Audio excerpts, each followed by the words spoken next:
Ladies and gentlemen, what's up? It's another episode of Split Decision Combat Sports. Oh, wait. Split Draw Combat Sports. Yeah, that's right. Because the channel will be no more in a few weeks. That's right. Things have gotten hairy, and we're ready to part ways. It was a long, drawn-out battle. But the judges are deciding to end it in a split draw. One judge has it for me. One judge has it for Hank. The other judge says it's in a draw. So it's done, ladies and gentlemen. And really, Hank, honestly, it's all PFL's fault, right? Yeah. If they hadn't had such a shitty show, this wouldn't have happened, you know? Exactly. Got the worst. Terrible show. Went on a Thursday. We got into it big time after the PFL, and we decided this was the most amicable way, was to just go our separate ways. So up in the chat, I have linked Hank the Tank's new channel and my new channel. By the way, we have a lot of people in the chat. Where were you guys when we were like going strong, not ending the channel? Yeah, people like the drama. Yeah. Facts. We got Nick. We got Chris Gray. Hank don't want the smoke. He's right here. He showed up. Too smelly. Scott Young. By the way, Scott Young hopped on NoChill's Fight Companion. Solid guy, that's Scott Young. Scott Young's cool. Yeah, he's a good dude. We got Sean Moody. We've got Joe Hogan. Rafuko. In the building. Crash outs are good for views. Yeah. Well, I don't think there will be any in the coming weeks. We're gonna do a few more shows, but you never know. So stick around. Yeah. Got a little bit.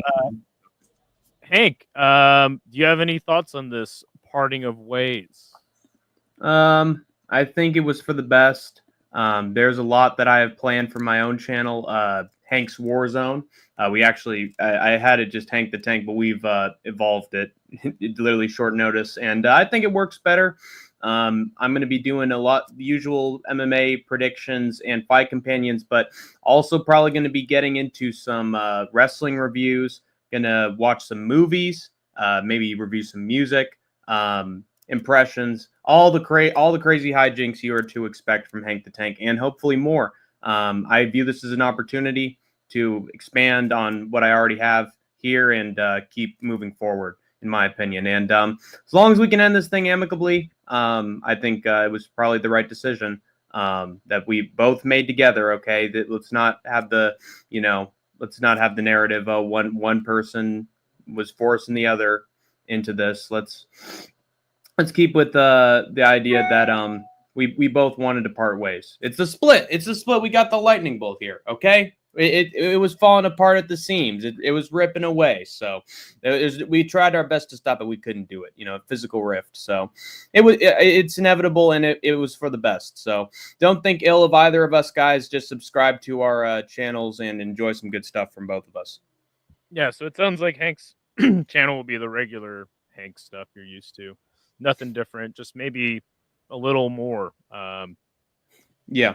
Anakin just said he just subbed to both channels. By the way, good to see Cheddarhead in here.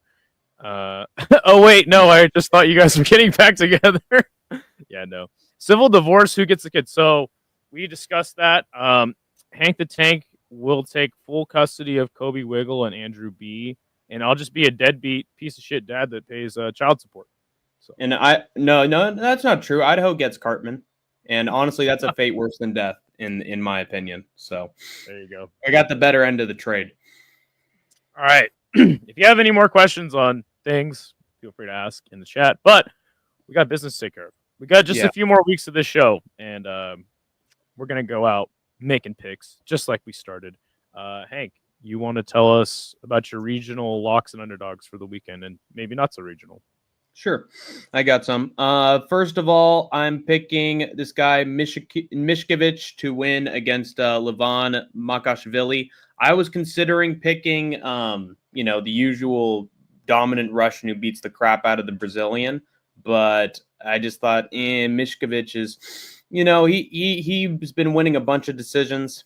Makashvili has had like one win in ACA, I think, and other than that, he's just been getting beaten up over and over again. So I think for that reason, Mishkovich is just gonna outwork him, grapple, beat him up on the ground.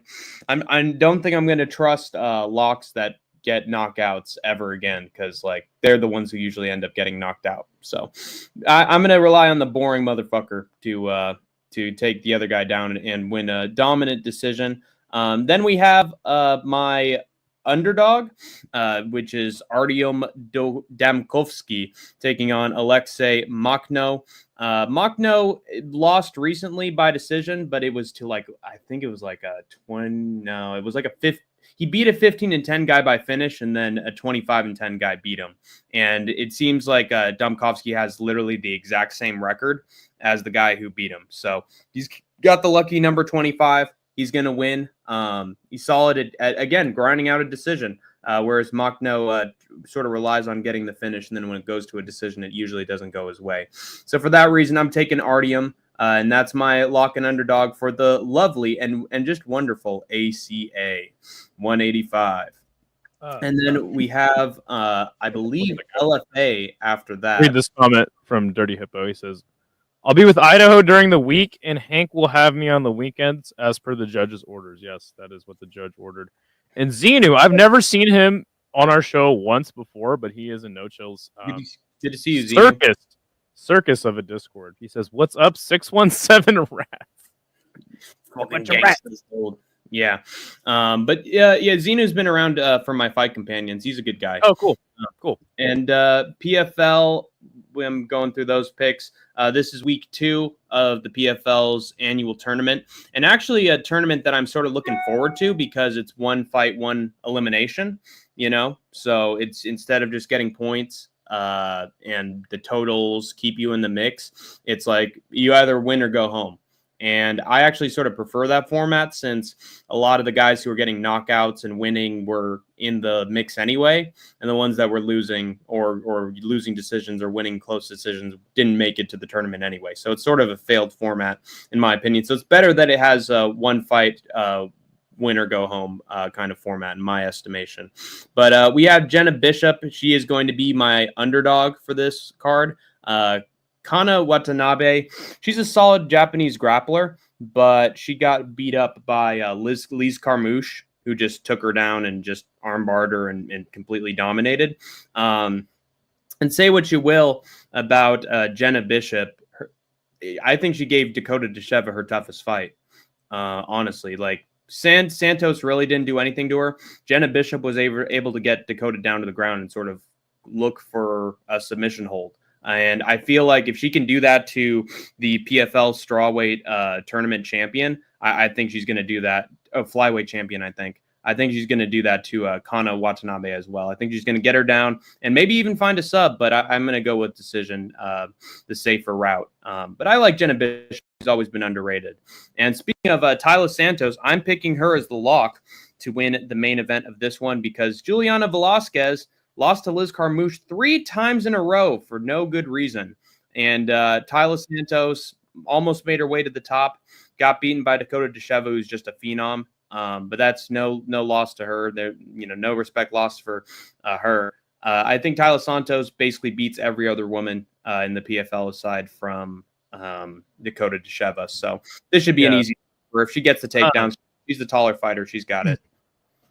So Juliana Velasquez was the Bellator champion, and then Liz Carmouche was her first title defense. And in that fight, the referee had stopped it super early. Juliana Velasquez was winning the majority of the fight, and then Liz Carmouche was in guard, landing ground and pound, and the referee just called it. It was a really weird stoppage. So it was okay, we'll give her a pass on that one, and then the next 2 fights were largely uncompetitive. So yeah, I do feel like Juliana Velasquez is kind of falling off a cliff as of late. Yeah, agreed. So that should be a pretty obvious choice. And then we got some questions. On the Ambrose says, you guys think you should suck it up and continue the channel? Thoughts on that, Hank? I gave him the option to let's suck it up and let's keep the channel going. He was like, no, this is for the best. After further consideration, no, let's not do this. So I tried, but no, it seems like that's the final decision here. Yeah, after all the after about a year of the crash outs, and it's turned into me just like going to other channels and being like, dude, I can't stand Hank. And then after Thursdays, my crash out, I just can't continue the channel, man. Don't want to have a channel with Hank anymore, and I think we both understand that. So, yeah. I think we can both prosper outside. Yeah. Xenu says, "What's your guys' new channel name so we can follow? When are you guys planning doing solo streams?" So, I'll start doing solo streams as early as tomorrow, and I will be linking those in the chat. Just give me 1 second. Is it the names on the screen? No. So I'll link them in and I'll put them in the comments at the end of the video. But yeah, I'll link them in the chat periodically throughout the show. Gray Shirt says, "Wait, what beef did I miss?" Just go look at our Thursday shows, and it'll explain everything. I'm probably going to go on hiatus for a week and then rest up and come back better than ever and really start putting in the work. So just give me a little bit of time, but I'll be ready. Chrissy J says, "You guys are breaking up." Yeah. Yep. Yes, indeed. There's my channel, and let me link Hank's while he gets to his next set of picks. Yeah. For, what was it, LFA? Yes. First of all, for the underdog, I have to mention a guy by the name of Genrich. Keegan Genrich. That's it.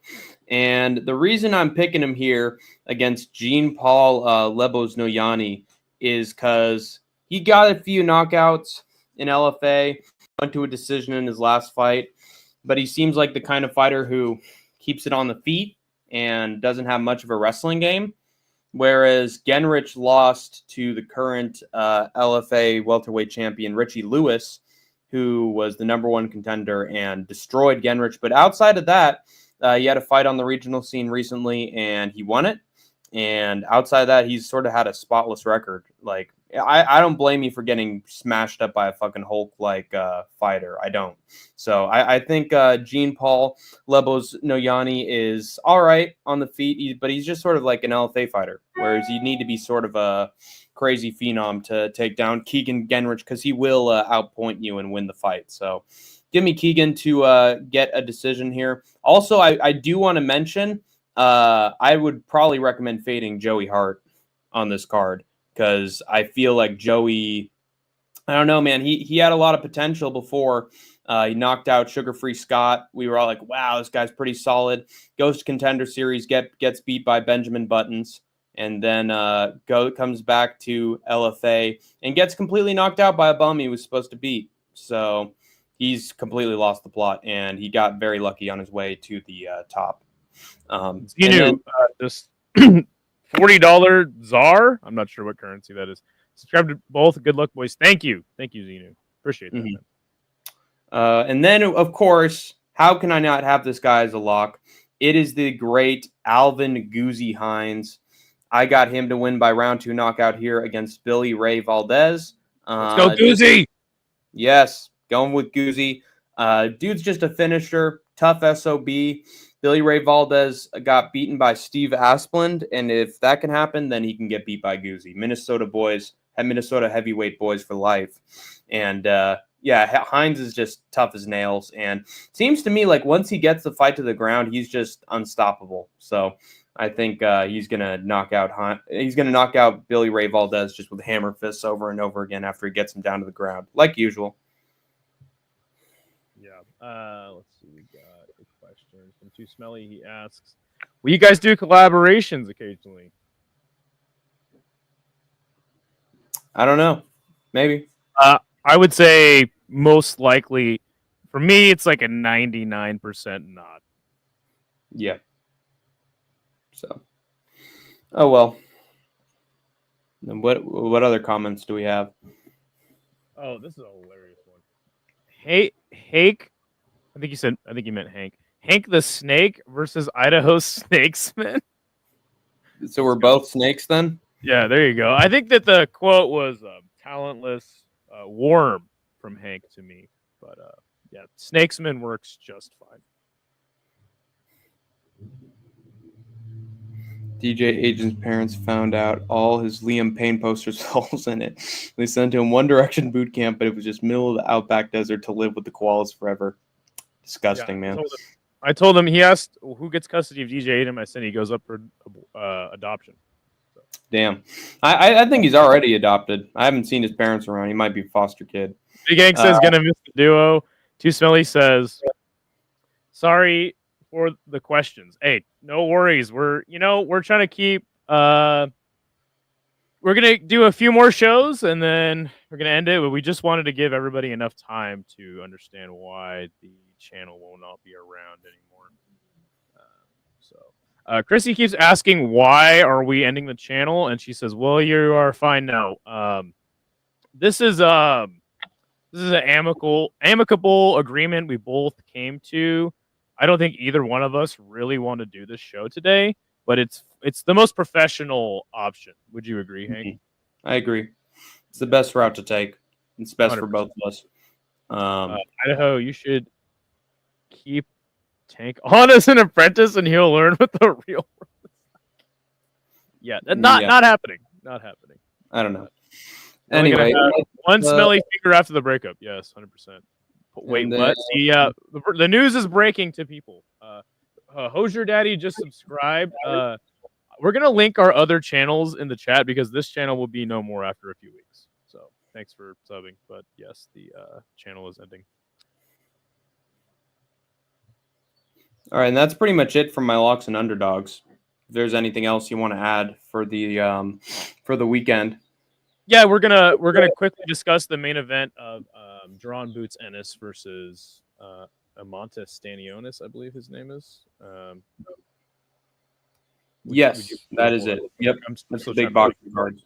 Do stuff in the chat. Yeah, and by the way, these are the these are the channels. Hank's Warzone and Combat Casual is me. So, do you want me to pull the card up, or? Yeah, I mean, unless you want me to. I'll do it really quick. Let's see. There's really not much to talk about on that card. Yeah, I was just wanting to. The main event is all that really matters. In my opinion, at least. If there's another fight you want to talk about, we can talk about it. Yeah, I mean, there's one more below it that's the co-main event, but it's just because Ray Ford's going to be fighting, so I wanted to sort of shine a light on him. It's pretty underrated. Sure. Okay, cool. Give me 1 second.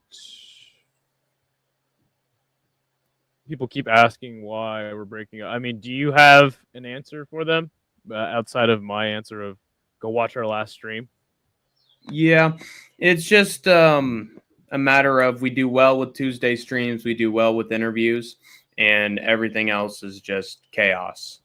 And we both can't seem to get out of each other's way, and it seems like it gets on both of our nerves. Yeah, that's fair. Okay, here's the card right here. All right, so you said you wanted to talk about Ray Ford versus Thomas Matisse. Yeah, I like Ray Ford. He almost beat Nick Ball. That was a pretty competitive fight. Continental America Super Featherweight title. How prestigious can you get? Thomas Matisse, 22-4, lost recently to a guy with a solid record. There are other boxers that are tough, Latin American athletes that he's beaten. So you're not going to get him out of there, but he's starting to lose to quality talent, and he's coming into this fight off a loss. And for that reason, I don't know. I just think that Ray Ford is probably going to beat the brakes off of him. Let me check to make sure that what I was saying about the other guy was true, because I don't want to slander for no reason. But yeah, he's had too many losses. That's never good in the sport of boxing. Good for him for getting a title shot, but it feels like yes. So he lost to Eduardo Hernandez, technical decision. It was an accidental head clash, but when it's a technical decision and you lose that technical decision, that means you were losing that fight already. And then with other guys, yeah, he's found knockouts, but he's not going to knock out Boots. He seems like a kill or be killed kind of boxer. Wait, now we're talking about the main event. No, I'm talking about Ray Ford versus Thomas Matisse. You said he's not going to knock Boots. Yeah, he's kill or be killed. So Ray Ford's probably going to kill him. You said he's not going to knock out Boots, so Boots is in the main event. No, he's not going to knock out Ray Ford. Sorry. Okay. Hippo asks, when are Hank's WWE watch-alongs going to start? They are coming soon. Although I'm not promising anything this week. I'm taking a week to prep everything. So that's cool. Let me see. Oh, cool. Let's go into it. Okay, so yeah, you got Jerron Boots Ennis versus Imantas Stanionis. So both men undefeated. Boots, the record for him is 33-0. Oh God, I'm getting a fucking ad spam. Sorry. 33-0. He is 27. He's minus 420 as the favorite. Stanionis is plus 310. He's 15-0, 30 years old. Do you know anything about the history of these two fighters? Have they fought before? No, they have not fought, but Crash talk? they've been. This fight has been in the making for a very, very long time. And the reason for that was because when you talk about the illustrious welterweight division in boxing, 147 pounds, really the fight to make for a very long time was Errol Spence versus Bud Crawford. And we finally did end up getting that fight probably way too late. And that bout was a blowout. Bud absolutely stomped Errol Spence, and he hasn't fought since. But the other two contenders in the division were Boots and Stanionis. And for a long time, it was like, hey, Spence should fight Boots or Stanionis. Bud should fight Boots or Stanionis. And these two quietly became the two other greatest forces inside of the welterweight division.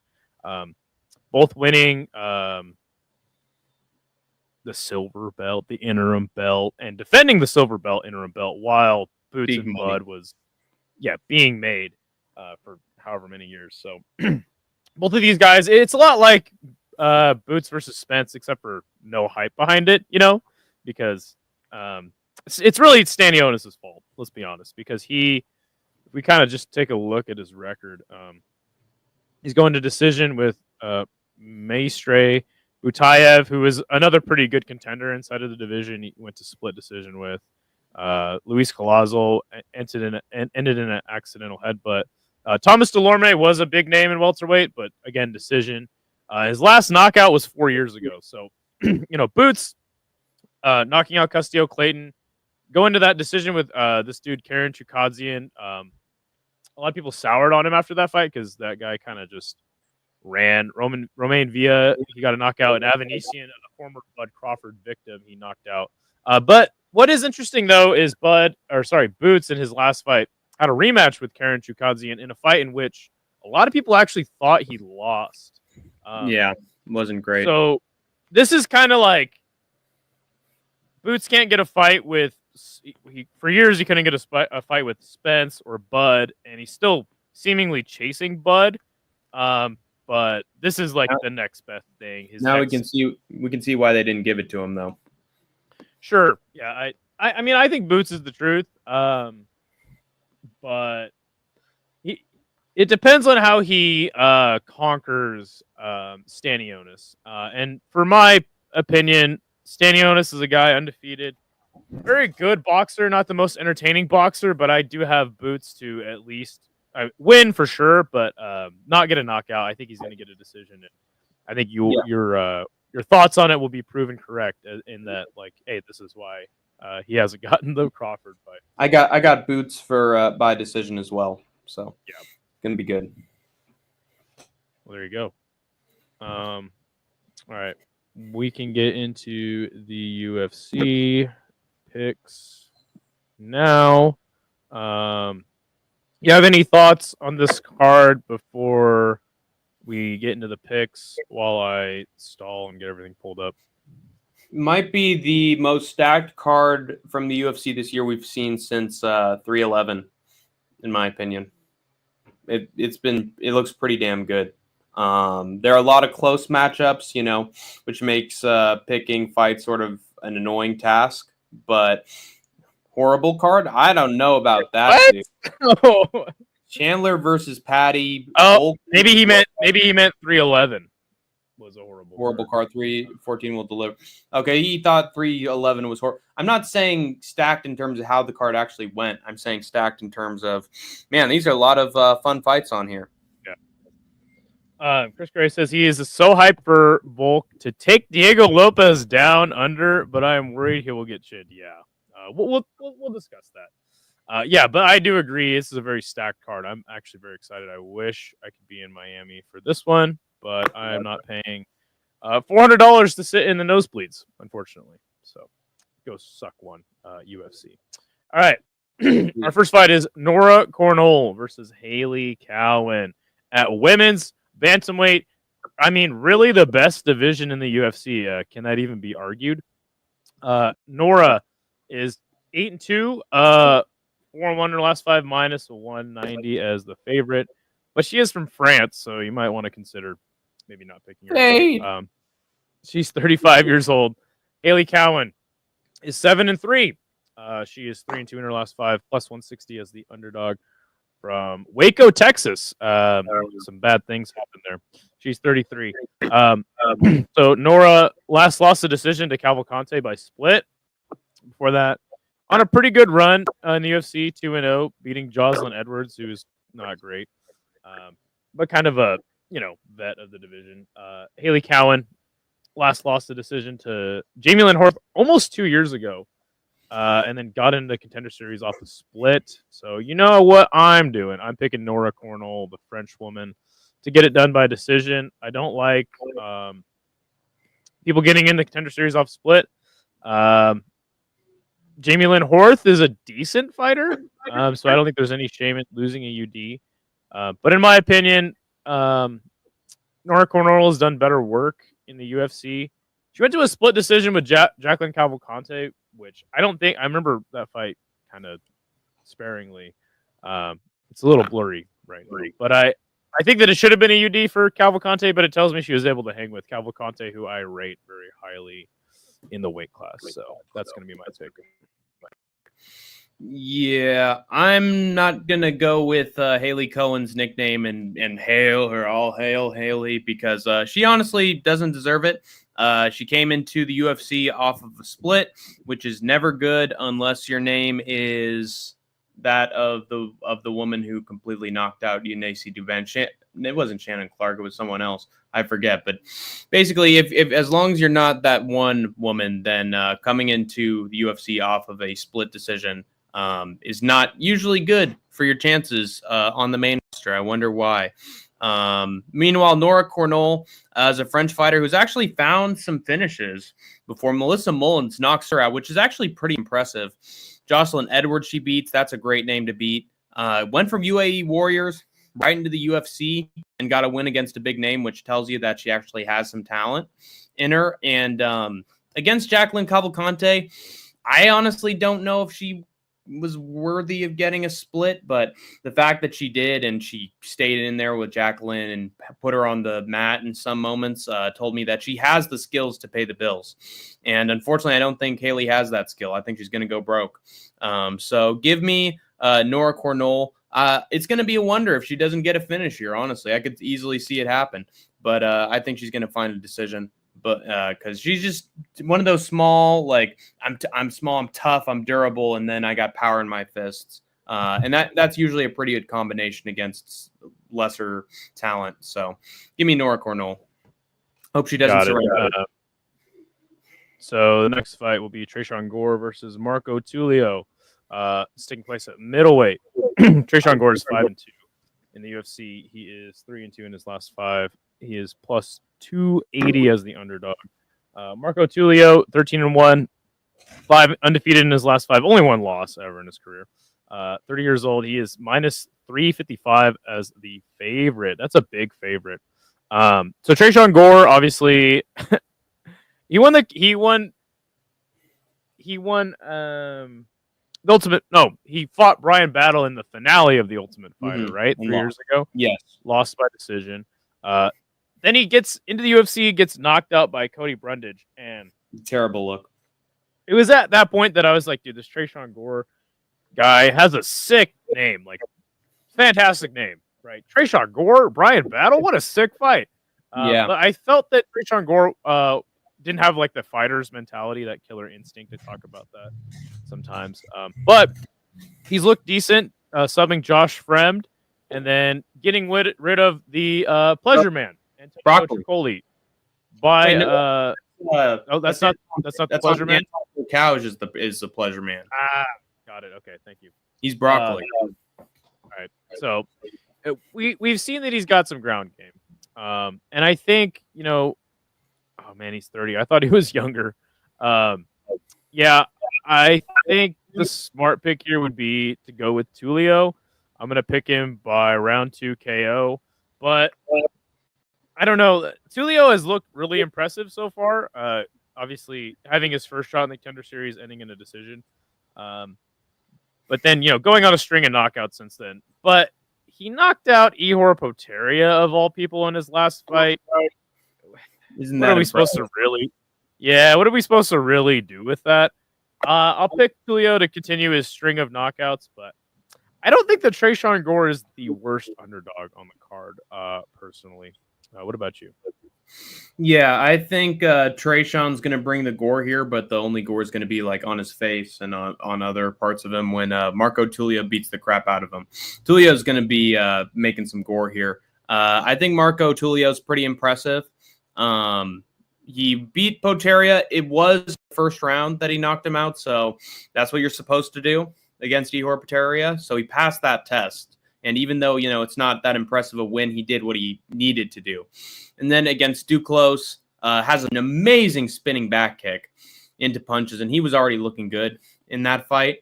Outside of that, finish. Yusri Belgarui is actually a pretty solid kickboxer, and he beat him up. He won. And they didn't give Marco Tulio the contract, even though he looked fantastic in that fight, which tells me that he should have been in the UFC way earlier, which is why he's only fighting on the main roster now. Trayshawn Gore, he's very good at getting guillotines. Dustin Poirier would be very proud of him as part of the Gilly Goose Gang for life, joining Jim Miller and Charles Jourdain, and as well as plenty others. But he's only Mr. Vicious when he can get that guillotine. If he can't get that guillotine, he's going to be in trouble. As we've seen, Cody frickin' Brundage knocked him out. And, you might say, oh, well, he knocked out Julian Marquez recently. So, he's got some talent in him. But Julian Marquez blows, has a horrible chin. And Cody Brundage got cracked in that fight as well. Honestly, Julian Marquez looked better against Cody Brundage than Trayshawn Gore did, which tells me that he's not going to look that great against someone who's an actual striker who actually has Brazilian jiu-jitsu on top of that and can survive the wrestling. I just don't think that Gore's going to be a problem with him unless he cinches up that neck, which I don't think he's going to be able to do. So give me Marco Tulio to finish the fight. I hope it's in a very entertaining, holy shit way, but something tells me it's going to be more like TKO after Gore's dealt with too much. Yeah, and these big cards, they end up being like, the prelims are good, the main card's not. I think this will be one that the prelims are not that great, and the main card is like pretty damn good. I feel like the main card's stacked. At least we're getting a finish here, according to our. Julio has been looking better. Same with Gore. Hard to say. Yeah, that's why I was saying I don't think Gore is the worst underdog on the card. I don't know if it's that hard to say. Sumaderji versus Mitch Raposo at flyweight. Sumaderji is 16-7. He is 2-3 in his last 2-3 in his last 5 on a 3-fight losing streak. Hasn't gotten a win in 4 years. Minus 225 is the favorite somehow. And he is from China. He's 29. Mitch Raposo, 9-2, 4-1 in his last 5. Lost a split decision to Andre Lima, plus 185 as the underdog. 26 years old. So Sumaderji, as I mentioned, his last win was the Zaruk Adeshayev, which I don't think is in the UFC anymore. Matt Schnelly had fight of the year contender with in a just fantastic fucking fight. But I think that fight took a lot out of both men. Matt Schnell and Sumaderji, respectively. He then gets subbed by Tim Elliott, loses a decision to Charles Johnson. CJ, so not the worst losses, but I'm just gonna go out on a limb and say Sumaderji is basically done. Mitch Raposo showed me enough in his fight with Andre Lima to give me confidence in picking him as the underdog. So I'm gonna go with Mitch Raposo in this matchup. How about you? Yeah, I'm gonna pick Sumaderji. I think he's gonna win, just because I saw him stumble Charles Johnson. He was on a streak. He was looking pretty good in that fight, and then the power difference was there. He had a really bad round 2, just barely was able to squeak by in round 3.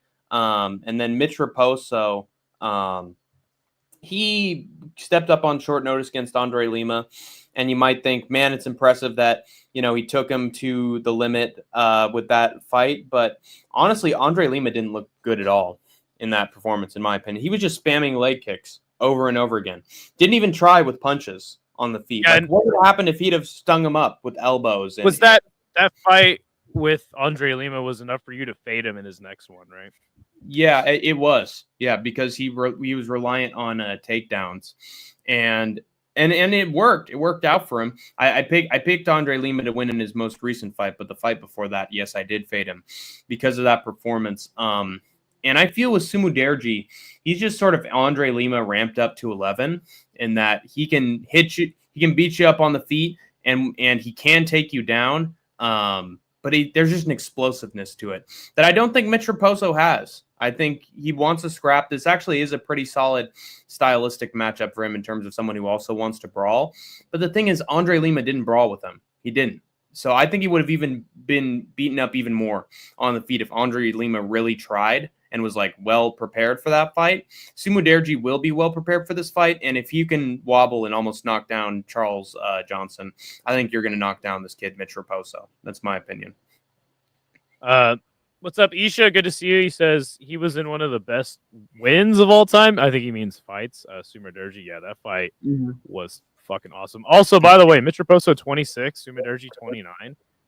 Sumaderji's been in some fights, boy, in the UFC for a minute now, and Mitch Raposo just kind of getting his career started. So, as Anakin says, this one's a coin flip. I tend to agree with that, but yeah, like I said, I think Mitch showed me enough personally, and Hank's nope, screw that, Andre Lima. I'm going Sumaderji. So, oh, by the way, shout out to Isha. We did a deep fight companion last night. It was fantastic. Anyway, next fight will be Sequidrius Dumas versus Michel Oleksiejczuk. Battle of the two worst fighters maybe in the UFC right now. This will be great. Dumas is 10-2. Also, he is is he felon? Is he a registered felon? Probably. I think so. Yeah. What was it? A domestic violence case he got against him? It's pretty ugly if you read the police report. Not great. Anyway, 10-2. He is 3-2 in his last 5, plus 165 as the underdog. He is 29. Michel Oleksiejczuk is 19-19. On a 4-fight losing streak, and he's 1-4 in his last 5. And somehow still the favorite. Minus 205 is the favorite. He's 30 years old. Sorry, those odds are cracking me up, dude. So Dumas beat Dennis Tululin, got knocked out by Nursultan Ruzabayev, beat Abu Saitar and Cody Brundage. The greats. Sub Josh Rem. So he's just fighting all of the worst fighters in the UFC, outside of maybe Ruzabayev. What? No. What's that? No, I'm being sarcastic. Yeah, they're all. all Okay, I was like, wait, what? Michel Oleksiejczuk like I said, 3-fight losing streak. Sharamagomedov got his arm broke by Holland. Maybe. Got subbed by Michel Pereira. Beat Chidi Njokwani by knockout. And then he got subbed by Kyle Braulio. So when Oleksiejczuk came in the UFC, he was looking really good. And then he's kind of just a glass cannon, I feel like. Also, during that Kevin Holland fight, I think he said, like, he doesn't even want to fight anymore. He's just doing this for, like, it was a really sad Instagram post. And people were roasting the shit out of him on his Instagram. It was before the Shara Bullet fight. Oh, for the Shara Bullet fight. Got it. Yeah. Yeah, so definitely in a weird spot, but I'm gonna roll the dice here, and I'm gonna go with Michel Oleksiejczuk here by knockout. Classic second round knockout for me. He's still young enough. He's 30. I think he could get it done, but who knows with this fight? This should be a fun fight, though. At the very least. I'm going with Michel Oleksiejczuk as well. I'm picking him by round 1 knockout. Cedric Dumas, as Idaho stated, has not faced the best competition. Even in those fights, he's looked bad, and it's sort of come down to the wire. And against a big power puncher, Nurulstin Ruziboev, he got just put on his ass, knocked out completely. To be fair, it was an eye poke to Cedric Dumas, and that's what put him in a bad spot and then knocked out. But what makes me want to Oleksiejczuk is he knocked down Kevin Holland. He knocked him down. And it was like within, I believe, like the first minute or two of the fight, and he already knocked down Kevin Holland. And then Kevin Holland used great jiu-jitsu, long legs, but great submission ability. Whereas Dumas, he needs to be on top of you to do well. If he's on bottom, then he's not going to look that great. He's not going to be throwing up any submissions. And that's what tells me that Michal is going to knock him down, and he'll just have nothing for Michal once he's on top. That's what I predict. Goes to a decision with Dennis Tululin. That's a horrible look, dude. You need to be getting Dennis Tululin out of there. And he didn't. And now he's dealing with a dude who's just going to come at you with full force. And I also want to mention he has dealt with really good competition. Like one of these things is not, so let's play that game. Kyle Braujo, contender. Michel Pereira, contender. Kevin Holland, always in it. That was his bounce back win. Sharamagomedov, ranked at number 13, and with MVP that he made it 3 rounds. And meanwhile, you got Cedric Dumas, and he's just not the same caliber as those guys, in my opinion. I think he's a dumbass, as his last name would suggest, and that lack of fight IQ is going to result in him just getting hit out of nowhere, and he just won't have anything for him once he's knocked down. That's what I predict. And his criminal record would probably suggest. Yeah, I mean, that further proves it. Oleksiejczuk being minus 205 makes no sense. Yeah, I think this should be a pickup, honestly. I think it should, yeah. But anyway, next fight. This is going to be a sick fight, and also a controversial pick for both Hank and I. I think we're going to have a big disagreement here. It is Darren the Damage Elkins versus Juicy J Julian Erosa at featherweight. Oh, let me double check. Yeah. Darren Elkins 29-11, 3-2 in his last 5, plus 300 as the underdog. 40 years old. His last win was to Pineda. TJ Brownie beat. Last loss to Jonathan Pierce. Beat Tristan Connolly. Where the hell has Tristan Connolly been? And got knocked out by Cub Swanson in his last 5. Juicy J is 30-11, and he is minus 380 as the big favorite in this one.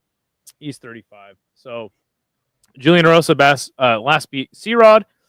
Ricardo Ramos knocked out by Padilla and Caceres, and then he beat Hakeem Dawodu before that. So, dude, 2 vets of the fight game going at it right here. And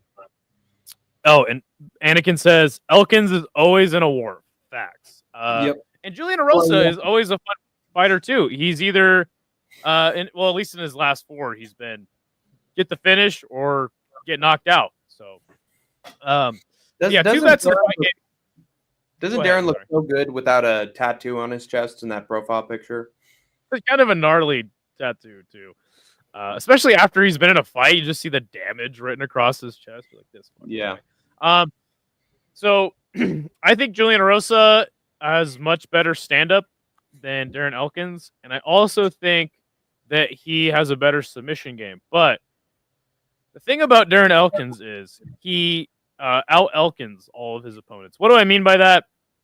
He's basically like a Marab style fighter where he is just so relentless with the takedowns and the scrambles. He will not stop wrestling you and trying to beat you up on the ground. Dude's fucking gnarly. Whatever happens in this fight, I just hope we get some sick scrambles. But my prediction for this fight will be I'm picking Juicy J, Julian Erosa. I'm picking him by sub in the second round. I think that during one of those scrambles, he'll lock up a submission and get Elkins out of there. But Elkins being such a huge dog in this one, you might want to check out the odds on Elkins by decision or maybe even TKO. Pick the over, I think, because it takes Elkins time to, get his opponent to the point where he's exhausted enough for him to get a finish. But yeah, man, I'm not picking 40-year-old Darren Elkins ever again in a fight. I know I faded him in his last fight.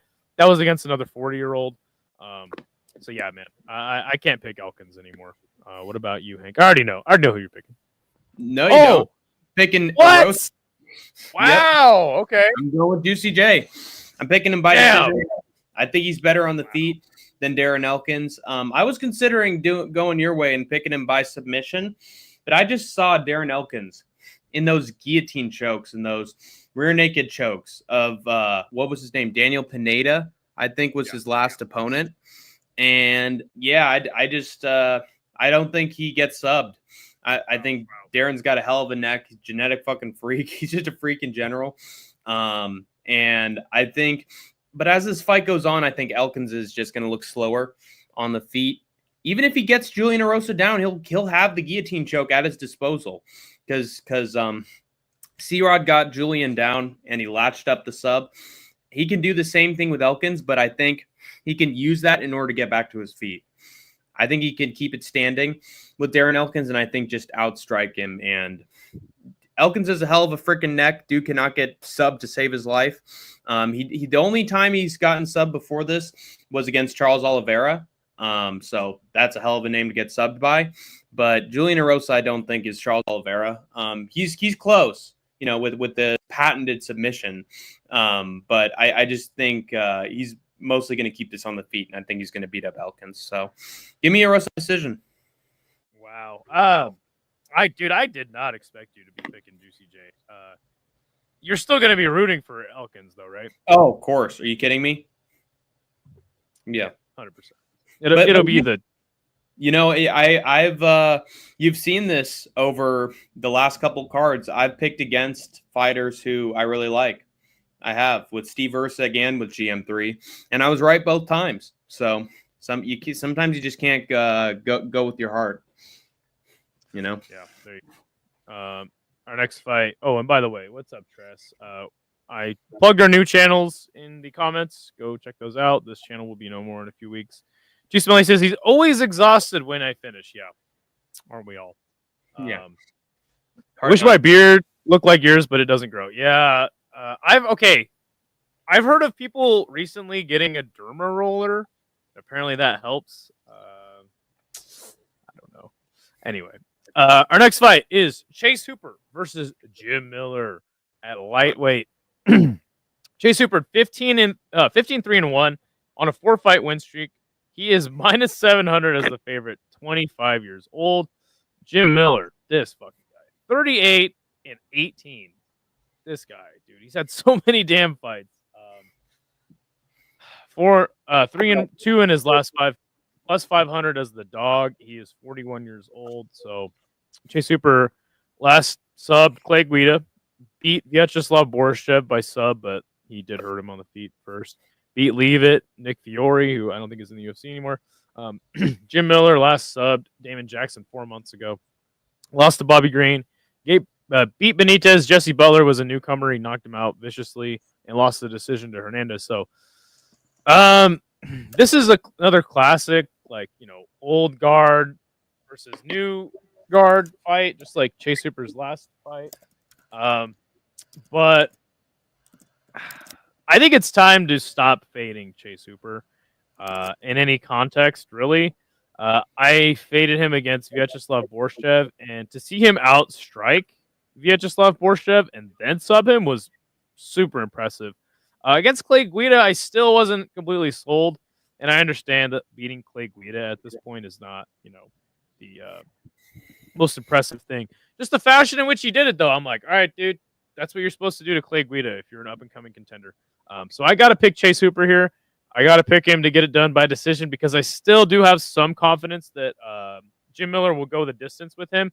But I don't know, man. I can't pick Jim Miller in this fight, man. He's 41. Chase Hooper's the one with the momentum. Give me your thoughts on this one. I think it's going to be by sub. I think he's going to sub up Jim Miller.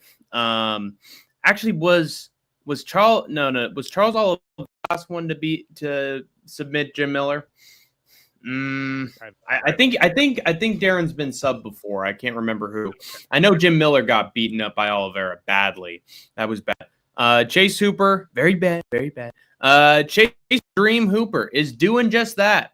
He is chasing the dream. He is getting out of his trailer. He's taking the Raul Rosas Jr. Approach. I'm playing my mama at the end of the day, Ariel. I beat Jordan Levitt and Slava Claus, and he even beat the late Clay Guida, which is absolutely remarkable. Actually, to be honest, it was impressive because not only did Hooper beat him, he beat Clay Guida by sub. He subbed him up, which is very hard to do on Clay Guida. And that tells me that he can do the same thing to Jim Miller, A10. Didn't look like it against King Green, Bobby, which was one of the saddest fights I've ever watched, to be honest, because Jim Miller had a great chance to finally enter the lightweight rankings and do it on like the biggest show, UFC 300. This is it, man. Even if he beat Green, he could have retired, gone up into the distance. Hey, I know I'm not going to get anywhere past this, but I'm going to keep doing my thing. Could have had a beautiful storybook ending for Jim Miller, and instead he got absolutely crushed by Bobby Green and stung up on the feet, and it didn't have he looked good in that first round and then just took all the damage, and that was like just one of the worst memories ever from last year. But Chase Hooper, I feel like he's going to do the same thing here. He subbed up Damon Jackson, which made me very happy that Jim Miller got the win. And Idaho, you called it. You called Jim Miller getting the win in that one, and I got to appreciate that. But Damon Jackson, he tends to just throw himself forward into submission attempts. Jim Miller joined the Gilly Goose Gang, and it's not going to happen here against Chase Hooper because, like Idaho said, he beat up Slava Claus on the feet. He had better stand-up. He knocked him down. And what's to say that he won't do the same thing to Jim Miller, in my opinion? I think he's just improving slowly but surely. I think he could knock down Jim and then just find a quick and easy sub. Like, Chase Hooper's just a tough guy to scramble with and a tough guy to go to war with at this point, which is crazy to say. You'd never think you'd say that of Chase Hooper, but it's true. Yeah. Dude's really proved us wrong. And he's got cool on him, too, which helps out a bunch. Yeah, he's grown up before our eyes, really. And Jim Miller, he'll beat like another old vet or a newcomer. But anytime he fights like a contender or like an actual prospect, he tends to lose the fight. So yeah, I think confidently pick Chase Hooper here. You degenerates that are planning to put Jim Miller in your degenerate underdog parlay, don't do it. Or if you do, just don't spend a lot of money on it. The late implies that they died. I guess it kind of does, huh? Clay Guida is alive and well, by the way. He's just dead in the UFC. Chrissy asks, what's the snorting tick, Hank? I think he still has a sinus infection. Is that correct? It's not a sinus infection, but it is allergy. It is allergy season. So got it. Dealing with that, doing my treatment. We have NoChill MMA fighting Yan Jiaonan. Wait a second. That's Verna Jandaroba. Verna Jandaroba is 21-3, minus 155 is the favorite. 36 years old. Yan Jiaonan is 3-2 in her last 5. Plus 130 as the underdog. She's 35 from China. So Jandaroba on a 4-fight win streak, she beat Lemos, Godinez, Marina Rodriguez, and Angela Hill. Her last loss was to Hibas. Yan Jiaonan last beat Tabitha Ricci. Lost to Zhang, but let's be honest, she should have been declared the winner by TKO, but she was not. And here we are, trying to get back to the title picture. A win over Verna Jandaroba, you would think, would get her there. But you know what? You might be thinking to go that way because for some reason, like you got Amanda Hibas, Dern, Jandaroba, and Ricci at strawweight, and they all have like a very similar game, do they not? Yeah. Decent strikers, but better ground game. So I think I'm gonna pick her, man. I think I'm gonna pick Yan Jiaonan. Though I do rate Verna Jandaroba very highly. I think everyone will be complaining about this fight, that it's a stupid WMMA fight. But I'm going to be watching this very intrigued the whole time because both of these women are very skilled and they earned their placement at the top of the strawweight division. I just think Yan Jiaonan showed me enough in her win against Wei Li with her striking, and she was able to get the dub over Tabitha Ricci, who I think is just a lesser version of Verna Jandaroba. So yeah, give me Yan Jiaonan by decision. Oh God, I'm going with Chase Hooper here to beat Yan Jiaonan. Let's go, dude. Great grappler. I'm going with NoChill. I'm going to pick NoChill here to beat Yan Jiaonan. The reason why is there's been too many times where I've been like, man, Yan Jiaonan could get caught here. Yan Jiaonan's dealing with a really energetic young fighter. Yan Jiaonan Verna Jandaroba is dealing with a powerful fighter here. Dealing with Godinez, who's on a win streak. Marina Rodriguez is really good. Angela Hill's really good. I just expect her to get beat up on the feet, and it never happens. Never, ever happens. Jandaroba gets them down, walks forward, beats them up on the ground, just brutalizes them on the ground, or at the very least dominated. And then with Yan Jiaonan, she won against Tabitha Ricci, but honestly, I wasn't that impressed by Yan Jiaonan in that fight. Like giving Ricci like any success, I'm just like, that's not great. You could try with the takedowns. She stuffed them. But I will say she had a fantastic performance against Wei Li Zhang. Knocked her down like 3 or 4 times. But then she just kept getting taken down. And I get it that Zhang Wei Li is, oh man, she did that to Tatiana Suarez. She's just amazing. But like even Ricci was like getting close with some of those takedowns. If Ricci's getting close, Jandaroba's going to do it. I think Jandaroba's going to get her down. I've never seen Jandaroba get hurt ever in her fights. She didn't get knocked down. Meanwhile, with Zhang Wei Li, we've seen her like, boom, take a head kick. Down she goes. Oh, someone knocked her on her butt. Oh God, she did it 3 times. Her chin is just sort of like, it can be vulnerable. Whereas like, I just feel like NoChill MMA is just a zombie that keeps on. The hills have eyes. It's hard to beat those guys when they're coming into the trailer and they're attacking the family. It's hard to beat those guys. Okay, but like you're telling me if Rose Namajunas lands that kick on any strawweight, they're not getting knocked out? Well, she's been slammed by Jessica Andrade before. She's been knocked out. And what I'm asking you is that kick that Rose Namajunas hit on Wei Li Zhang in their title fight hits any strawweight in the division as clean as it hit Wei Li. You're telling me they're not getting knocked out? Amanda Ribas spinning wheel kicked, I believe who was it? I think it was Polyana Viana, and she was still on her feet. She had to take her down to the ground in order to finish. I completely disagree. I think Rose Namajunas landed the perfect head kick on Wei Li, and that there was nothing she could have done. Well, even then, I don't think Yan Jianan is going to land that same kind of strike on Verna Jandiroba. I don't think she's going to knock her down. I really don't. Amanda Lemos had 15 minutes to knock down Jandiroba and put the pain on her, and she just couldn't do it. So I was just like saying, like, I don't think Weili's chinny, and more of a way of saying that I think Yan Jianan has some power. I don't think Weili's chinny, but I don't think we're in agreement. I don't think Yan Jianan's gonna stumble and knock out Verna Jandiroba either. Yeah, and for that reason, we're trying to defend my girl Zhang Weili. Shout to the CCP. Yeah, gotta love Zhang Weili. Literally after post-fight promo with Tatiana Suarez, the commentary team was like, "How can you not love her? She's fucking awesome, isn't she?" And who doesn't love Weili Zhang? You're crazy if you say you don't. In that same card, as Weili was walking out, DC called Zhang Weili the greatest athlete of all time. I highly doubt it. I think Muhammad Ali would probably knock her head off. But anyway, Verna Jandiroba. I mean, Bo Jackson is clearly one of the top athletes of all time. Come on, Zhang Weili. Exactly. Verna Jandiroba, she's just, you can punch her in the face a million times. Still going to look the same. You can't improve that thing. And she's going to take Yan Jianan down. And I think she might even find a sub too. I'm picking her by decision, but I could just see her drowning her. I really could. She looks bad on her side. Is Dan Ige versus Sean?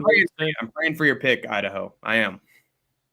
Yeah, I think it's another one of those instances where like Verna Jandiroba gets the win in the way we think she's gonna. Like her getting a title fight is not as exciting as like the thought of Yan Jianan getting another rematch with Weili. But yeah, next fight is Dan Ige versus Sean Woodson at featherweight. Dan 50K Ige is 18-9. 2-3 in his last 5, plus 135 is the underdog. He's 33. Sean Woodson, 13-1-1. I don't believe he's lost in the UFC yet. He's on a 4-fight win streak, but before that, there was a weird split draw, I think, with Luis Saldana, or was that overturned? Let me see. I think that was a draw. Okay.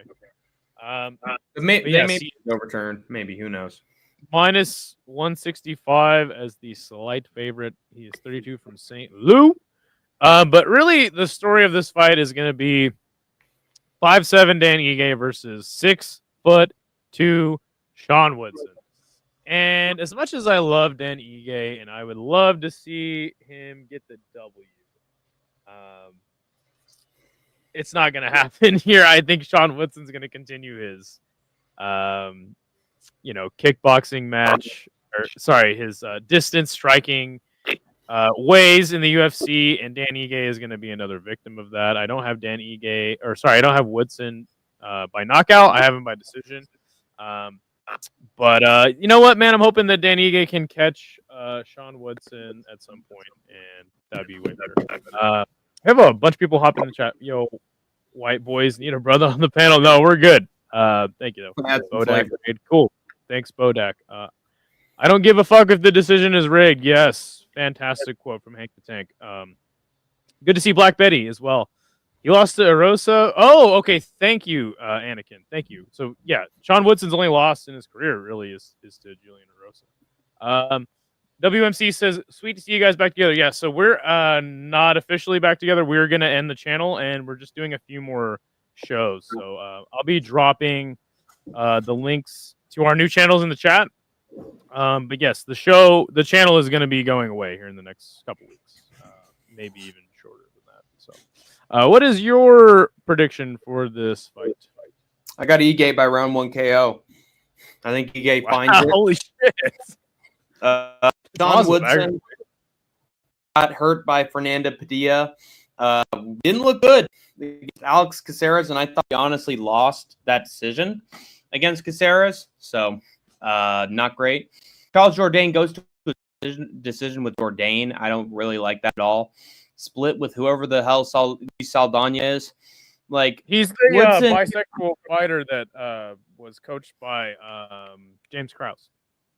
Well, no. Oh, well, that explains a lot, actually. Against Dan Ige, I think it's going to look a lot like the Alex Caceres fight did. It actually looked like the Padilla fight too, because I think he's going to get wobbled. I really do. I think his defense is not up to snuff. I think Dan Ige has power in his fists and looked great against Diego Lopez. Almost beat him. Lerone Murphy, he dropped Lerone Murphy. Josh Emmett couldn't drop Lerone Murphy once over 5 rounds. And he knocked down Lerone Murphy in the first freaking round. So that tells me that he can do the same to Sean Woodson and worse. Because I don't think Woodson. I think eventually Woodson's going to deal with somebody where it's like he's not going to recover from this. And Dan Ige is one of those guys. So I think he's going to get knocked down. He doesn't have the grappling in his back pocket that Lerone Murphy did. This is mostly going to be a fight on the feet. And I could even see Dan Ige taking him down. Like, Ige has the tools to win this. Beat Nate the Train, destroy Nate the Train, which is very sad to say. But Sean Woodson, I don't know. His chin is suspect. His defense is suspect. And this is one of those Ige knock wins. I understand the logic there. And I am going to be rooting for Danny Ige, but I think Sean Woodson's going to continue his streak. Black Betty asks, was Skate mad because Hank stole his beard before? Hank shaved it in solidarity, to be honest. You were in our Thursday show, so you know exactly why the show is ending there, Black Betty. Don't lie, you troll. Degenerate says casuals over basement incels. Yeah, so Degenerate Dane was kicked off of Rush Hour Fight Club unceremoniously, and now he is just going on a tirade on every single channel that he can, going against basement dwelling incels. WMC says, all right, sub to the new channels. I missed that stream. Yeah, you should go back and check it out if you're curious of why this channel is ending, Black Betty. It was great, fantastic content. All right, next fight will be Nikita Krylov. Where has he been? Well, he's here now. Versus Dominic Reyes at light heavyweight. Nikita Krylov is 30-9 on a 3-fight win streak. 3-2 in his last 5. He is minus 195. Dominic Reyes is 14-4. He is 2-3 in his last 5 on a 2-fight winning streak, plus 165 as the underdog. Dude, I have no idea who to pick in this fight. This is a coin flip to me. Nikita Krylov, last got a submission win over Ryan Spann 2 years ago. Hasn't aged well. Beat Volkan by decision. I think that's aged very well. And then he knocked out Gustafsson. After Gustafsson's long layoff, he came back and got fucking knocked out by Nikita Krylov of all fucking people. Dominic Reyes, we all know the story. He basically beats John Jones by decision. No, he didn't. He lost. And then after that, he just got worked like a summer job in the UFC. Gets knocked out by everybody he faces. But then he comes back against Dustin Jacoby and gets a knockout.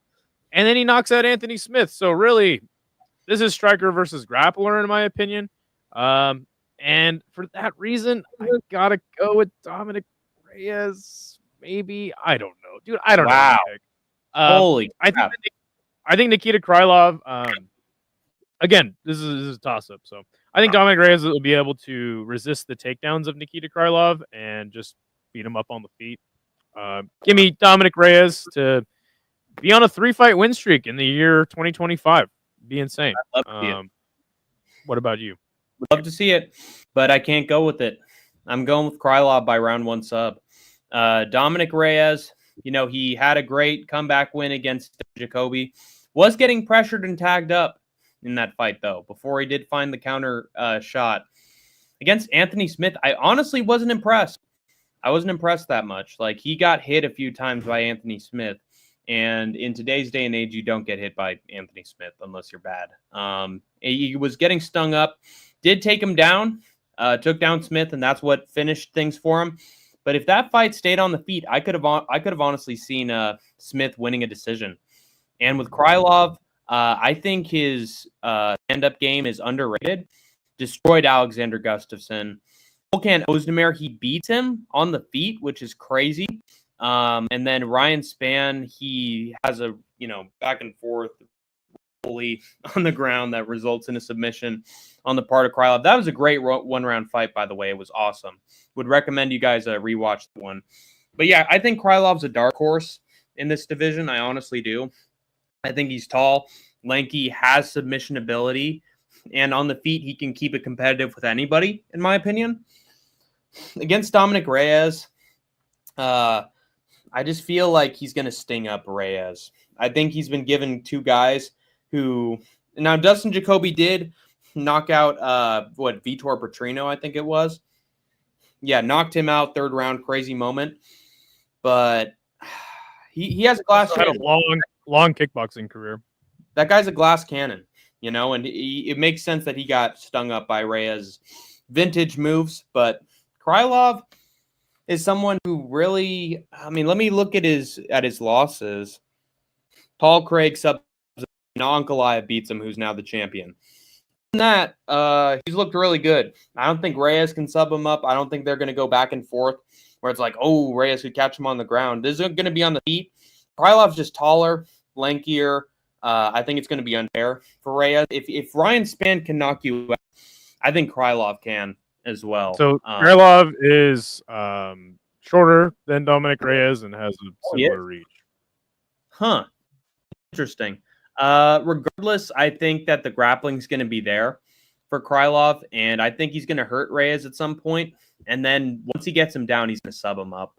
I really do. I think so.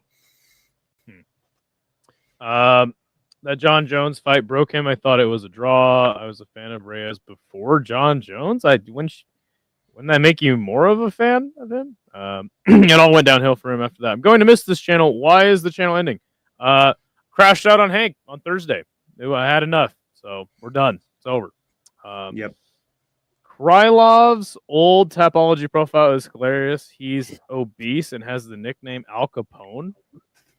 That's really interesting, actually. Wow. Old Tapology profile? Interesting. All right. Yair Rodriguez versus Patricio Pitbull at featherweight. El Pantera. Yair Rodriguez. On 2-fight losing streak. He is 19-5 in the UFC. He's 2-3 in his last 5. Minus 200 as the favorite. He's 32 years old. Patricio Pitbull, 36-7. Former Bellator champion. He is 3-2 in his last 5, plus 165 as the underdog. He is 37. He's 5'6". Yair Rodriguez, 5'11". Also, look at that reach. 71 inches, 65.5 for Patricio Pitbull. Patricio, his last win was to Jeremy Kennedy in Bellator. Hilarious. But he got knocked out by Chihiro Suzuki, and he lost the decision to Sergio Pettis. Man. Yair Rodriguez last lost to Brian Ortega by sub. He got knocked out by Volk. He beat Josh Emmett, and it says KO. He really actually subbed Brian Ortega. And then he lost to Max Holloway. So Patricio Pitbull finally getting his day in court with the UFC is something I am very excited for. Been wanting to see this for a very long time. But man, I don't think he can do it, dude. I don't think he can do it. I think that Yair is very good on the feet. Good on the ground. Dude, this is a fantastic fight, dude. I am so hyped for this fight. I think Patricio has the more power, as in, just in his hands. And I've never been a fan of Yair Rodriguez's boxing. His kicks are fantastic. Even when he, I think he hurt Emmett, and he was landing shots like this on the ground. I was like, dude, what is this? You're a top contender in the UFC, and then that's your ground and pound, bro.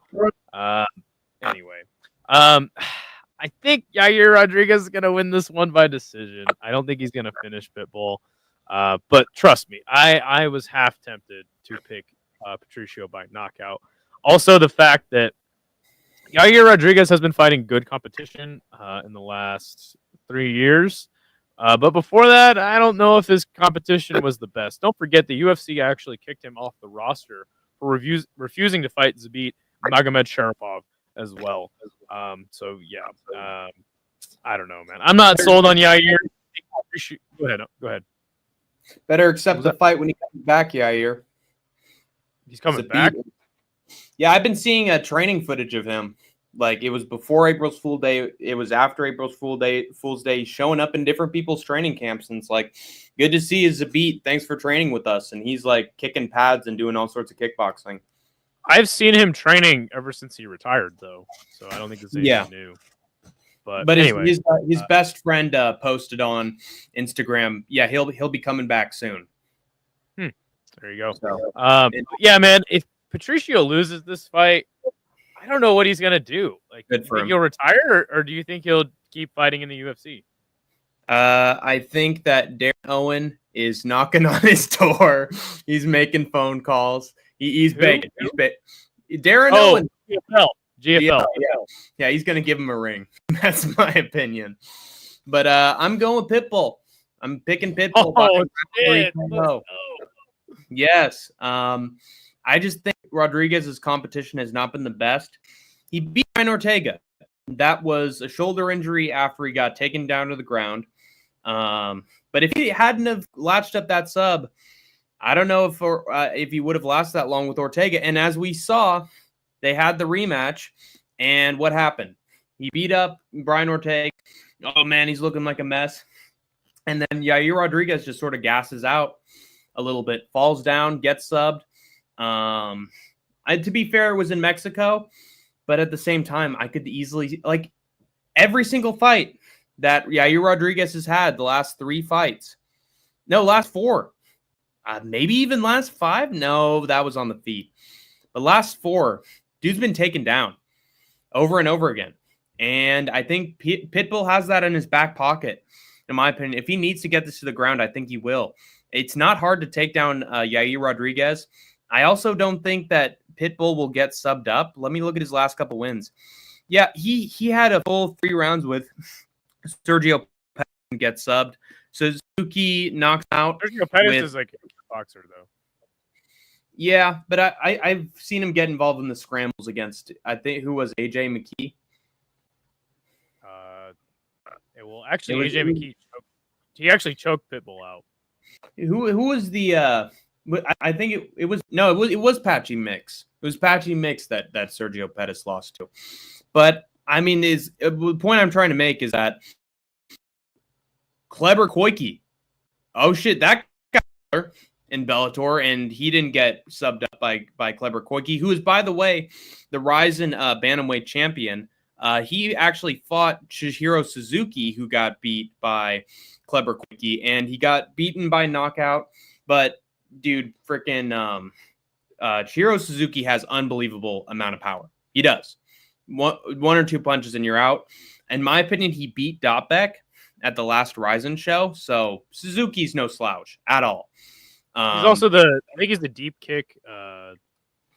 He's either the deep kick champion or the knockout champion, which is another Japanese kickboxing promotion. Yeah, exactly. But Jeremy Kennedy has a fantastic performance, and out of that in Bellator, he's looked fantastic. Ryzen didn't go so great for him, but I just feel like Rodriguez he's not going to beat Chihiro Suzuki. He's not going to knock Pitbull out. He's going to keep it on the feet. And as long as it's on the feet and he's not knocking Pitbull out, I think Pitbull's going to take him down and start hammering him with some punches. And then eventually, Rodriguez really looks good in the later rounds if it gets there.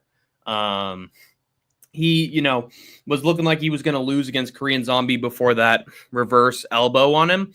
But as the fight goes on, I think Rodriguez's gas tank is sort of hid, in my opinion. And it's very easy for him to get taken down. So for that reason, I think Pitbull does take him down. And then as he wears Rodriguez out, he beats him up against the fence and gets the knockout. Yeah. Plus, there's a lot of Bellator guys who have gone to UFC and become success, who won their debut fights, like with MVP, did fantastic in the UFC. Michael Chandler even had a successful debut against Dan Hooker, who I think people were expecting him to sort of lose to, and he knocked Hooker out. Bellator guys are solid in my opinion. I think Pitbull's going to prove that against a guy who I think he could beat. So for that reason, I'm going to pick Pitbull. Yeah, it's almost like there's good fighters outside the UFC or something. That's crazy. Crazy talk. Black Betty says Pitbull could rematch Chandler at 55 if he loses. He has a first round KO win over Mike. Yep, that's true. I'd be down for that. Yeah, sure. All right. Our next fight will be Bryce Mitchell versus Gian Silva. Thug Nasty Bryce Mitchell, which, by the way, had a good interview with him. He is 17-2. He's 3-2 in his last 5, plus 260 as the underdog. Gian Silva, 15-2, 5-0 in his last 5. Might be on a longer win streak than that. He is minus 335 as the favorite. He's 28 years old. So I'm pretty sure all my homies are gonna pick Gian Silva to get this one done by knockout. I'm picking him by first round knockout. I'm a huge fan of Silva. One of my favorite fighters that's up and coming right now. I expect him to just clown Bryce Mitchell and finish him. But there's a chance Bryce could make this somewhat competitive. I mean, even when Bryce took on Ilia Topuria, he made it a few rounds with him before getting subbed, hurt and subbed by Ilia. So, there's a chance that Bryce could last the distance or maybe make it a few more rounds before he gets knocked out. But I'm riding with my boy Silva to get the knockout. I don't think Bryce is much of a threat for him, but there is always a chance for some crazy Bryce Mitchell submission, I think. So yeah, some Bryce shenanigans. A very slim chance. Bryce doesn't have a puncher's chance. He has a grappler's chance. Exactly. I'll go with Gian Silva to get the knockout just as Idaho. And what convinces me too is that Charles Jourdain was trying to take him down. He was trying. He couldn't get him down though. And Gian Silva immediately slipped out of it and then knocked him out. Right out after stuffing a takedown. And I just see that going the exact same way with this fight. Also, I want to mention something. Here is a picture of Nikita Krylov as the Al Capone gangster. Check it out, everybody. Yes, sir. There he is. Zoom in on that a little bit. Here we go. Badass. What the fuck? Amazing. And then also love everything about this kid. There's also no wonder Dana's part of the mafia. There's also this one of him, which is absolutely incredible. What a badass, dude. Gotta love him. Okay, wait. Why did he ever drop this gimmick? He shouldn't have. That's awesome. Fantastic. Yeah. Wait a second. It should be Al Cripone. That'd be perfect. Damn. But yeah, back to the pick. Bryce Mitchell, he has his wrestling. Almost got subbed by Cron Gracie. Came pretty good. Thank you, Gracier. Thank you. But that's Hank in his dark era. His emo era. People want to drink alcohol. They want to get their alcohol, and government can't take it away from them. But I think Gian Silva has stellar takedown defense. Every test that he's been given, he's succeeded. Like, how do you knock out Drew Dober? He finishes Drew Dober with the doctor stoppage with a beautiful elbow. Knocks out Melsik Bagdasarian. I had him by round 2 knockout, and what do you know? He knocks him out in 1 round. To be fair, Gian Silva doesn't always control the fight. Sometimes it's like, ooh, he got hit there. Uh-oh. He's a wild man. What's going on here? And then Silva's always like, hey. And then boom, finds the knockout. And I feel like Bryce is going to try something. He's going to fail. Gian Silva's going to force him to touch gloves. And then he's going to knock out Bryce. And Josh Emmett didn't get a knockout on Lerone Murphy. Didn't even knock him down once. And he was able to knock out Bryce Mitchell with a right hand. And just out of nowhere, boom, down he goes. Gian Silva's like a Josh Emmett, in my opinion, where it's like, oh shit, he did that really quick. The timing's fast. He got him out of there. And that's what's going to happen here, dude. He's going to try the takedowns. He's going to fail. And I hope as much as I disagree with him on a lot of things, I don't want him to go out like he did against Josh Emmett. I don't want him to be flopping like a fish in there. I wouldn't wish that on any fighter except for John Jones. But Gene Silva, I mean, he deserves it. That dude should. There's a couple more. There's a couple more. Yeah, he should be serving 3 to life. But Gene Silva, I think he's gonna flatline him bad. It's gonna get bad.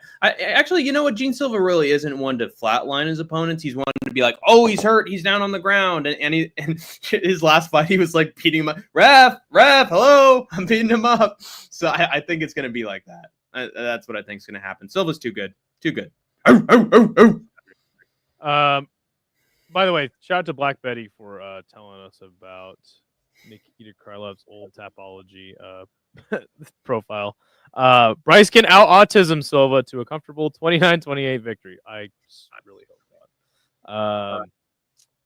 Is that Pulijarov? No, that's Krylov. Al Capone was such a great gimmick. I agree. Hank, you could do an Al Capone gimmick now that it's retired by Nikita Krylov. That is true. Yes, and I was there to give them the alcohol. Okay, when I was a gangster, I didn't pay taxes. Isha says after Pat Sabatini's performance, I'm never picking a striker against a grappler ever again. You're fucking insane. You're insane.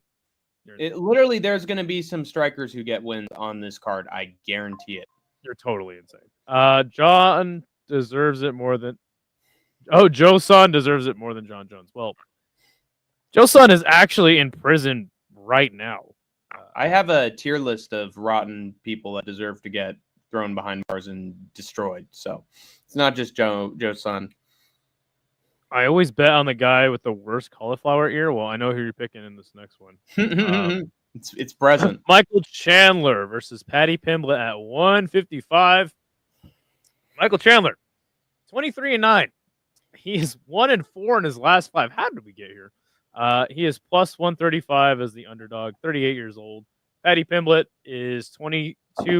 He is undefeated in his last 5, minus 160 as the favorite. He is 30. Has he lost in the UFC yet? I don't think he has. Anyway, so obviously Iron Mike comes in the UFC, knocks out Dan Hooker.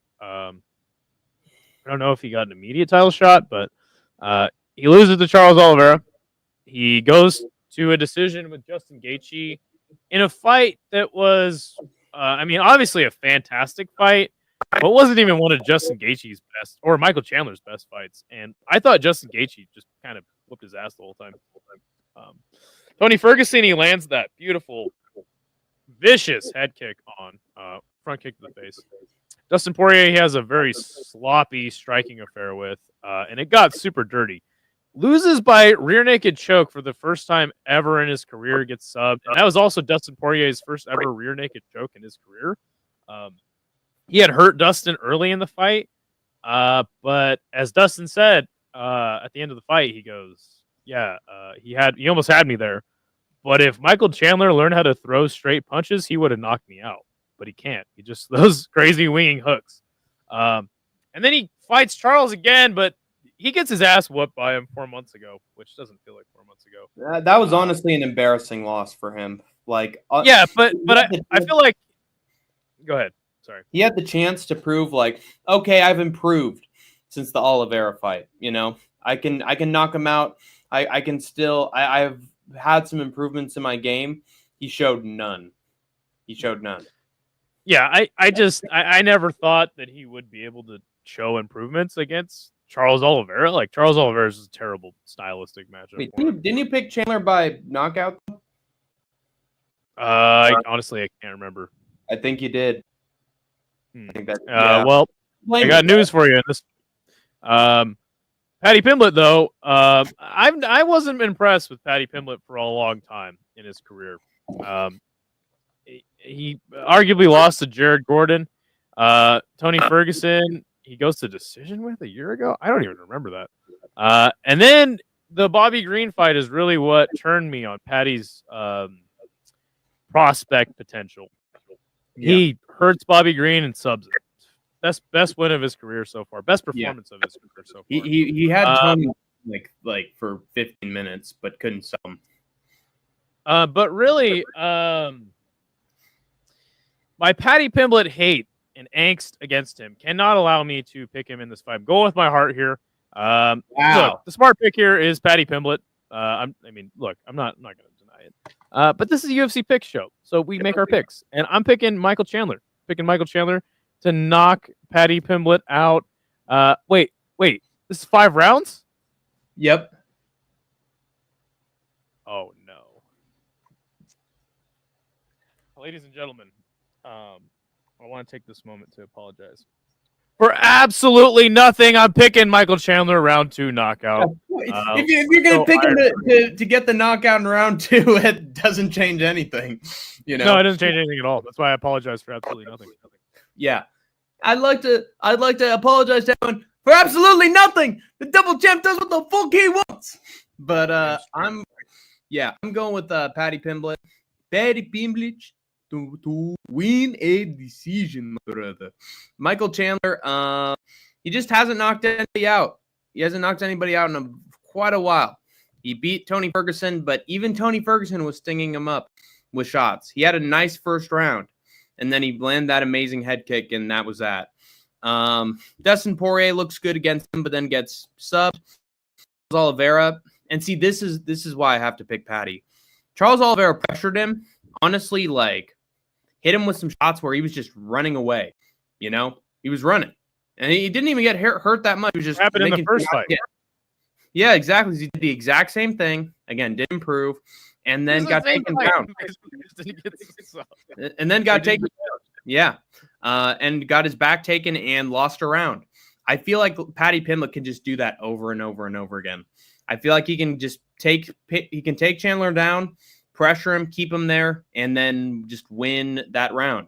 And I even though there's a chance that Chandler, hurts Paddy bad, hits him with a big shot, puts him out. He did that to Charles Oliveira, and he knocked him down, and he still couldn't put him away. And Paddy Pimblett's not one to get chinned. He's not. Jared Gordon was hitting him with the best that he had in that fight. Just got him right on the chin over and over again. Couldn't put him out. And I just think that it's been too long since Chandler has knocked somebody out. I don't think he's going to knock out Paddy Pimblett, in my opinion. He could hurt him for sure. He's not going to put him away. And I think Pimblett's going to take his back too many times, and that'll just result in just, getting backpacked for 3 out of the 5 rounds. I don't think Pimblett gets the submission because, dude, if Charles Oliveira can get you in a perfect box triangle and can't tap you out, and yet Dustin Poirier can do it somehow, that makes all the sense in the world. I think, but that was in like the heat of the moment, and there was like stuff with the gloves, and it was Paddy Pimblett just pressures. He controls you. I think that's. I understand that all we have to go off of is Michael Chandler's last fights, but it's like, are we really going to sit here and compare Paddy Pimblett to the likes of Dustin Poirier and Charles Oliveira? Like, I mean, Charles Oliveira is at a point in his career where he's not like the huge phenom knocking everybody out. He's been like grappling with guys, having close fights. I feel like Charles Oliveira that we knew as lightweight champion is sort of not there right now. I think Pimblett and Charles are sort of at the same stage where it's like they can't get a finish. He's not going to finish Michael Chandler, but they're going to do. They're skilled enough that they can beat him. Michael Chandler and Paddy Pimblett are at the same stage. That's crazy. No, I'm saying Charles Oliveira and Paddy Pimblett are at the same stage, where it's like they can get wins for sure. It's just not going to be like domination. Oh my God, he's him. Holy shit! Like, I just don't see it. And that's why you're picking Pimblett by decision. Yeah, exactly. And I think that's actually the smartest choice. And as Black Betty says, Chandler can and probably will hurt Paddy, but he isn't composed enough to get finishes. He just starts spamming overhand right. Yeah, just like I said. Dustin Poirier laid it out perfectly. He's like, he would have thrown straight punches at me in that first round. He would have knocked me out, but he can't.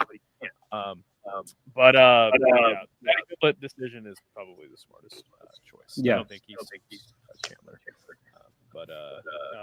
Dude, Isha is going after you. Paddy ain't Charles Oliveira and Gordon. Gordon's power is, where is it exactly? I think Chandler gets backpack for at least 3 rounds. That's definitely the smarter pick. He ain't Hank Stop. He ain't Paddy. So Paddy is equal to Charles. Oh my God. Yeah, I don't think he was saying that. I understand what he's. Let me tell you this, Isha. Instead of dyeing your hair blonde for the wedding, you can now wear a mop top of hair for the wedding because you've got a new hero, and his name is Paddy Pimblett. That's a little crazy. Dye your hair blue. Dane Ho, the GenCast coming to you every Tuesday at 8 PSTD. Dude, I don't know what he's talking. I think Dane's drunk after work, which is a common theme around the degenerate Dane household. But we have new channels, buddy. You go subscribe to those. I just dropped them in the chat. Yeah. So Vinny the Guinea asks, do you think Tony is a good benchmark for who's better between Paddy and Chandler? Definitely not. Yeah. Hot take, but Oliveira would have subbed Armin if Armin's shorts hadn't fallen down during the mountain keys. Okay. All right. I love that comment from Isha. I wish I had hair. All right. It's the main event. It's Volk versus Lopez for the vacant UFC featherweight championship. I hope they'll actually announce what the hell is going on with Ilia Topuria during this card. But anyway, Alexander Volkanovski, 26-4. He is 2-3 in his last 5. God, what the fuck? It's crazy. Was it like a 13-fight winning streak to now 3-2 in his last 5? Minus 150 as the slight favorite. Okay. Diego Lopez, 26-6, undefeated in his last 5. Plus 125 as the underdog. He is 30. So Lopez last beat Ortega, Ige, Yusuf. He knocked out Sabatini, Gavin Tucker. Those are his wins in his last 5. Volkanovski beating Max Holloway 3 times. Loses to Islam by decision. Beats Yair, gets knocked out by Islam, comes back really 4 months later and gets knocked out by Ilia. Jeez, man. Look, I want to take Volk. I very much want to take Volk. But I think we have come to the point in Volk's career where he maybe just doesn't have it anymore. And the reason I say maybe is because, I mean, this guy has an argument for the greatest featherweight of all time. If he's not number 1, he's number 3. Because I just can't pick against Jose Aldo, who's the greatest featherweight of all time conversation. But, it's incredibly difficult to win a title back. And we're talking about the featherweight division, which is maybe the deepest division in the sport. If it's not lightweight, it's featherweight. I think that they go back and forth, actually, year after year. So I got to pick Diego Lopez in this fight, man.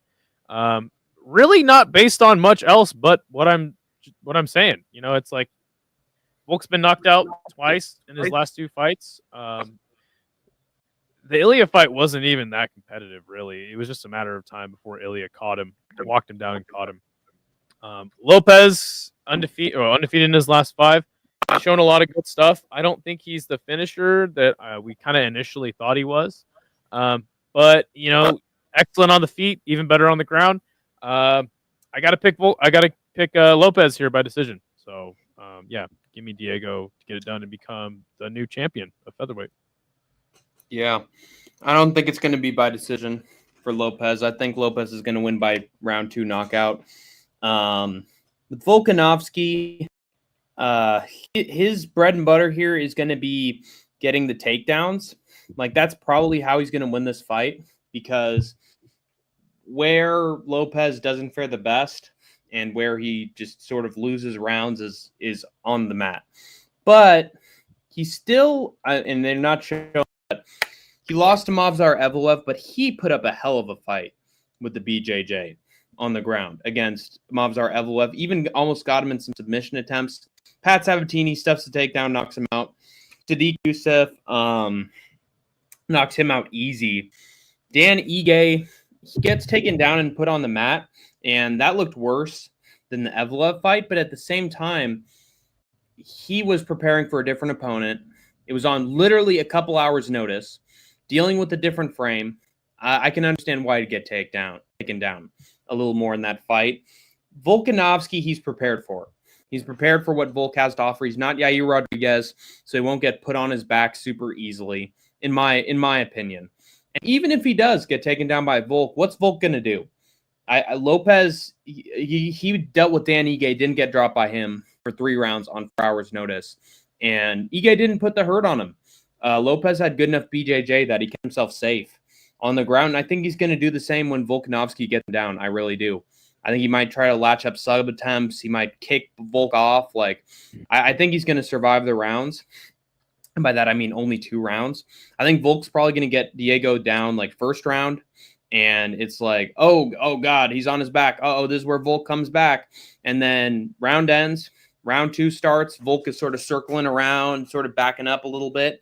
And then Lopez is just boom, boom, down Volk goes. Because he's similar to Ilya, in my opinion. He's a little taller than Volk, dynamite in his fists, can get involved in the grappling if he wants to. But mostly it's just this dude could get outstruck, but his power is unfreaking believable. And I think because of that, I think he's going to chin Volk, who's coming off of 2 knockout losses. And that's not great for the chin. So I just think Lopez is going to find it, as sad as that is to say. I'm hoping, and I mean this, I'm hoping that Volk takes Lopez down early and just keeps on going and just beats the crap out of Lopez on the ground. Even though I like Diego Lopez, I like both these guys. It's honestly tough having to watch them fight because they're both super entertaining. But I don't know. I think Volk is just past his best years. And I think the chin is gone. I think it's gone. I think, don't forget the stats are against him as well. No champion under 170 over 35 has ever successfully defended their belt. And Volk's up against a taller task, in my opinion, which is winning his belt back. Unfortunately, it's Volkanovski's time. At least we think so. We hope that Volk gets it done. Black Betty's picking Volk. I think Volk's feints will be the key. Diego loads up a lot, especially on the uppercut. Yeah, dude. Look. I wish I could pick Volk, but I am also the guy picking Michael Chandler. So, touche. Yeah, agreed. All right, cool. You have anything else to say? No. Are we sticking with the just doing the preview shows for what we're doing with the channel? What would be what else would we do? So you probably not a good time to do Hank solo streams or fight companions at this point. Do those on your other channel. Yeah, I will. But I'm do taking a break from my own thing, so I'm just probably going to be chilling this week. Okay. Yeah, and then obviously for anything that Hank's doing on his channel, this will be the only show on this channel for just a few more weeks. And then anything I'm doing on my channel, go ahead and check that out, and I will post the links for those one more time. Let me get Hank's up here, and we'll read your guys' comments till we end the show. I'm also picking Volk, dude. Look, you should pick Volk. I would love for him to win. Plus money, Diego. Oh shit. Rip split decision. It will be missed. Yes, it ended in a split draw. Read the description. I didn't work hard on it at all, but it is entertaining. Why don't one of you keep the channel so the watch hours don't go to waste? Because that's not fair to either one of us. We both put in work to get this channel to where it is. I don't think it's fair for either one of us to keep it. Would you agree with that? I fully agree with that. 100%. Rip the channel. Yoko broke up the band. Yeah, her intense wailing, that disgusting screech. The wild card is Volk's IQ. Diego has room temperature IQ, maybe lower. Wow. Big diss there. All right, guys. That's the end of the show. Yeah, go sub to Hank's channel. He's taking a break for a week. I'll be posting stuff on my channel very soon. And I'll give you guys updates on there. We'll do some shows. Yeah, we'll be doing this show for a few more weeks. I mean, what do you think? I mean, I think 1 or 2 at most. Yeah, we're the final amount of money we're making. Junior's asking about is coming in probably like 21st to 26th, so that makes sense. Yeah, I mean, I'm guessing that there will be some amount of money after that, but I honestly could care less about that. Just kind of want to get anybody that doesn't know that the channel is ending or wants to keep seeing content from either of us to be able to find our channels. Right. RIP. Yeah, it was a good run. Hey, you know what? For all that was said on Thursday, like, dude, we did a podcast for a year. And not only that, most podcasts end after like 10 episodes. That's like the average amount of episodes a podcast goes. So not bad. So yeah. Anyway, that's it. That's the show, man. We're out of here. Peace. You have All right. Sorry.